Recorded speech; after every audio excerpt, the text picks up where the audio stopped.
Welcome to Solvetic, your channel to always learn technology easily.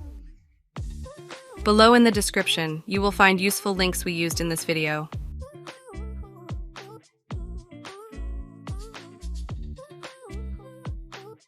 Today in Solvetic, we will see how to send Facebook Story to Messenger.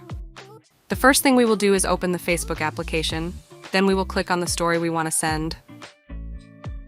Once inside, we will click on the three upper points.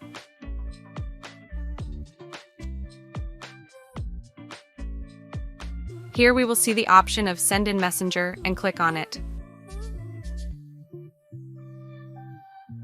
Then we can search for the contact to whom we want to send the story and send it by clicking on the Send option.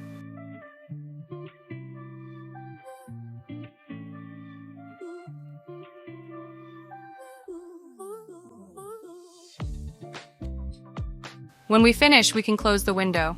When submitting stories, always keep in mind the privacy you have set on them. Hey, remember to subscribe Solvetic channel.